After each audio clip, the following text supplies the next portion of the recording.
জাপানের হিরোশিমায় যুক্তরাষ্ট্রের পারমাণবিক বোমা হামলার ৮০ বছর আজ।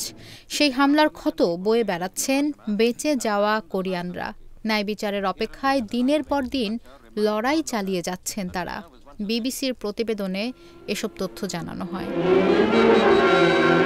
যুক্তরাষ্ট্রের লিটল বয় পারমাণবিক বোমা বিস্ফোরণে তাৎক্ষণিকভাবে প্রায় ৭০,০০০ মানুষ প্রাণ হারায়। পরে তেজস্ক্রিয়তাজনিত অসুস্থতা, পোড়া এবং পানি শূন্যতায় মৃত্যু বেড়ে দাঁড়ায় ১,৪০,০০০। যুক্তরাষ্ট্রের বোমা হামলার সময় জাপানের উপনিবেশ ছিল কোরিয়া। প্রায় ১,৪০,০০০ কোরিয়ান সেই সময় হিরোশিমায় বাস করছিল।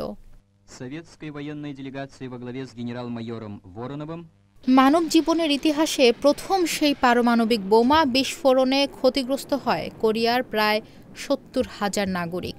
তাৎক্ষণিকভাবে নিহতের পাশাপাশি আহত হন অসংখ্য। পরে সব মিলিয়ে মৃত্যু হয় ৪০,০০০ কোরিয়ানের।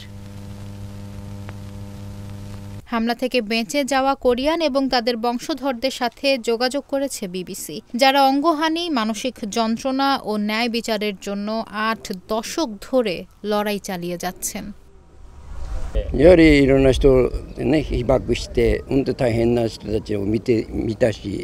বিবিসির কাছে তাদের অভিযোগ, ইতিহাসের নৃশংসতম হামলা চালানোর পরও যুক্তরাষ্ট্র আজও এর জন্য ক্ষমা চায়নি। এমনকি জাপান সরকারও এর দায় নিতে চায় না বলে দাবি তাদের।